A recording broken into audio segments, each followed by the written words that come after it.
mentioned a couple lessons back that there was kind of a chicken and the egg thing that goes on here with Faraday's law, that if I have a current that flows, the current creates a magnetic field, but it's changing magnetic fields that induce currents. So let's kind of reconcile these thoughts in our heads here.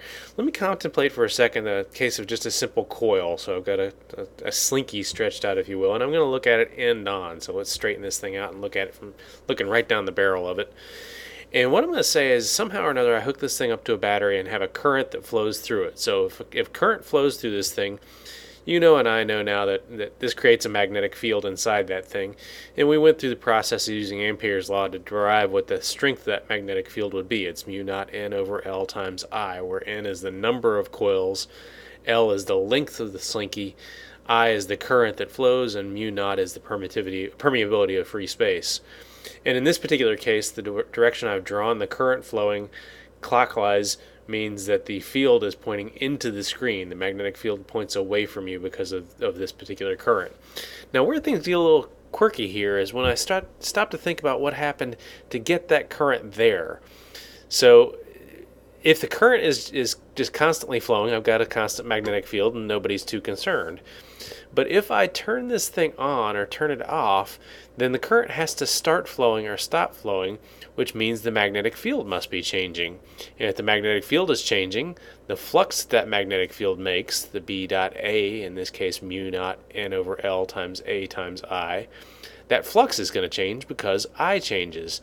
And if the flux changes, Faraday's law kicks in, and what we get is an induced EMF that is equal to negative N times d phi dt, the N because it happens for each one of the coils in this slinky. So I wind up with negative mu naught N squared over L times A times di dt. Now what this means is, think about Lenz's law for a second.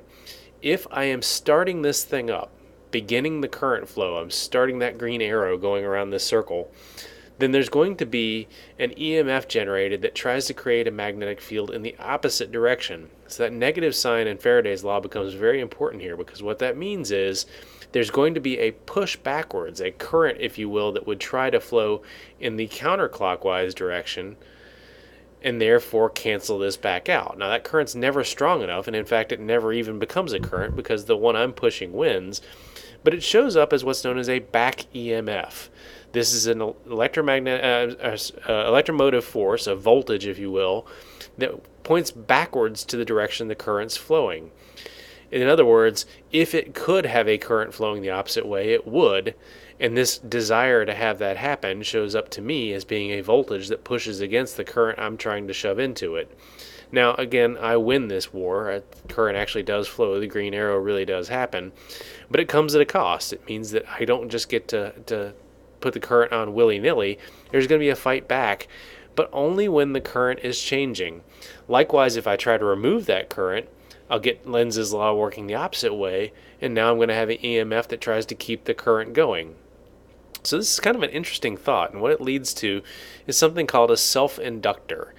A self-inductance is the idea that this current flow, the change of current flow, leads to an EMF being created in the circuit, in this particular element, this slinky that I'm working with.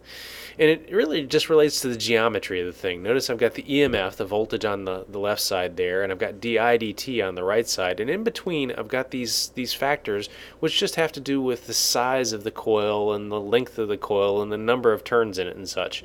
So I'm going to lump all those together into something called the self-inductance L, or usually just called the inductance. Why L is used, I'm not real sure here, but that does tell you why I've been using that funny scripty L in the denominator for the length of the slinky here.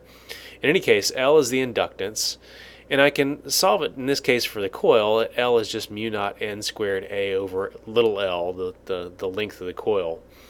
In general, though, I can work this out for a variety of different shapes. I mean, most every shape can be thought of as having an inductance, and it gets kind of complicated for other situations.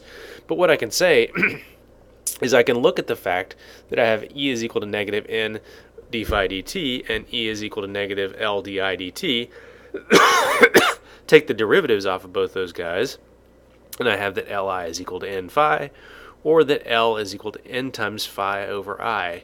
It's N times the flux through the geometry, whatever it is, the coils, divided by the current that flows through them.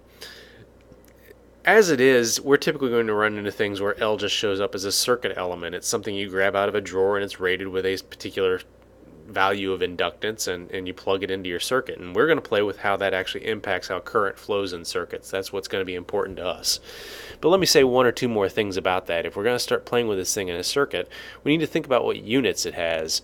So the EMF is equal to negative L di dt, or L is equal to the negative of the EMF over di dt. So it's going to have volts divided by amperes per second, or volt seconds divided by amperes. Now, this actually is a unit that we've named the Henry. It's named after Joseph Henry, an important physicist in U.S. history, actually. And a 1 Henry inductor would actually be a rather large one. We're going to typically work with things that are milli or less. In any case, it is a volt times a second divided by an ampere. And we can play all sorts of games with those units at a later date. Now, I want to show you, if you draw these things in circuits, we already know what a battery looks like, and a resistor and a capacitor. An inductor would be drawn with that sort of lopey looking, I don't know, looks like a caterpillar or something.